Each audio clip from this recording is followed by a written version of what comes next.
कुछ टाइम पहले समय रैना ने अपने शो पर, जिसका नाम इंडियाज गॉट टैलेंट है, उस पर एक वीडियो अपलोड किया जो भी कंट्रोवर्सी का शिकार बना हुआ है। शो में आए एक जज ने अपनी बेशर्मी की सारी हदें पार कर दी, जिसका नाम रणवीर इलाहाबादिया है।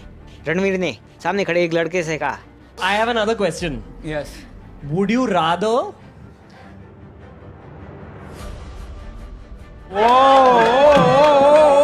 और पॉडकास्ट के रिजेक्टेड क्वेश्चंस है। वहाँ बैठी ऑडियंस भी बेशर्मों की तरह हंस रही है और सामने वाला बंदा भी चुपचाप खड़ा ये सब देख रहा है। शो में बैठी एक और लड़की का वीडियो वायरल हुआ, जिसमें वो स्टेज पर खड़े एक दूसरे लड़के से कह रही है,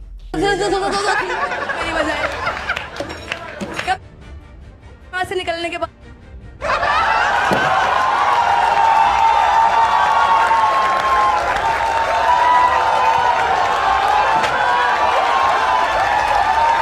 थोड़ी देर बाद वही बेशर्म लड़की अपने हस्बैंड की क्वालिफिकेशन बताती है। वो कहती है कि मुझे एक ऐसे पति की तलाश है जिसमें ये खूबियाँ हो। अब सवाल ये नहीं है कि इन दोनों ने ऐसी वाहियात हरकतें क्यों की।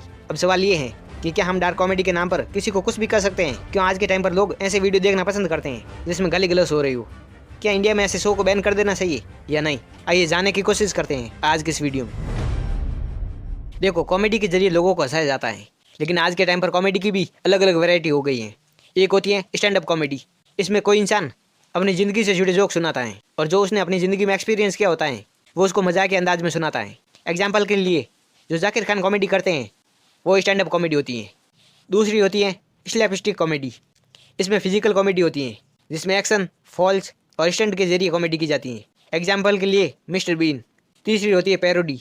इसमें फनी वे में किसी की नकल की जाती है। ऐसी कई तरह की कॉमेडी होती हैं, लेकिन जो आज के टाइम पर यूथ को गलत दिशा में ले जाने का काम कर रही है वो है डार्क कॉमेडी। लेकिन सबसे पहले मैं आपको बता दूं कि डार्क कॉमेडी की डेफिनेशन ये नहीं होती है कि आप किसी की फैमिली का मजाक बनाओ, सामने वाले की फैमिली को गाली दो, जैसा इन दोनों ने किया।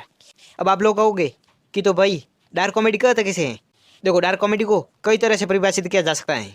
कुछ लोगों का मानना है कि डार्क कॉमेडी में उन टॉपिक्स पर बातें होती हैं जिन पर खुलकर डिबेट नहीं की जाती, जैसे पाखंड, अंधविश्वास।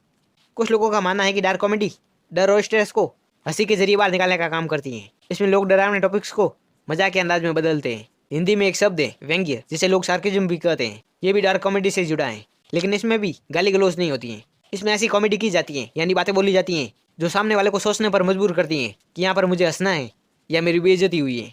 लेकिन जो लोग आज के टाइम पर कर रहे हैं वो डार्क कॉमेडी के भी परे हैं।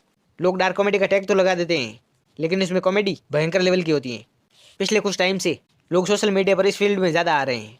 इसके पीछे दो बड़े रीज़न हैं। पहला ये है कि इसमें कंट्रोवर्सी ज़्यादा होती है, और दूसरा ये है कि अभी इंडिया में ये करना कूल हो गया है। यानी ओवरऑल देखे तो लोग अटेंशन पाने के लिए इस फील्ड में ज़्यादा आ रहे हैं। अगला सवाल ये है कि क्या इंडिया में ऐसे शो को बैन कर देना चाहिए?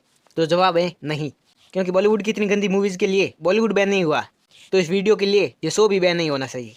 आपने भी देखा है कि बॉलीवुड की कितनी बेकार मूवीज़ रही हैं जिनको लोगों ने सपोर्ट भी किया है, तो उसके हिसाब से देखें तो ये शो भी उसके बराबर ही है। अब कुछ लोग कहेंगे कि तो भाई शो से बच्चों को गलत सीखने को मिलता है, लोगों के दिमाग में बातें जाती हैं जो फैमिली, सोसाइटी और देश के लिए सही नहीं है। तो पहली बात तो ये है कि जो छोटे बच्चे मोबाइल पर ऐसी वीडियोज़ देखते हैं उनको मोबाइल ही मत दो, क्योंकि इंटरनेट पर इससे भी खराब शो और वीडियोज़ हैं जो बच्चों को नहीं देखनी चाहिए। इसलिए इसका सीधा इलाज है बच्चों को मोबाइल ही मत दो। और रही बात फैमिली, सोसाइटी और देश की, तो देखो, समय रैना के वीडियोज़ पर करोड़ों में व्यूज़ आते हैं और पहले भी आए हैं। ये लोग कौन है?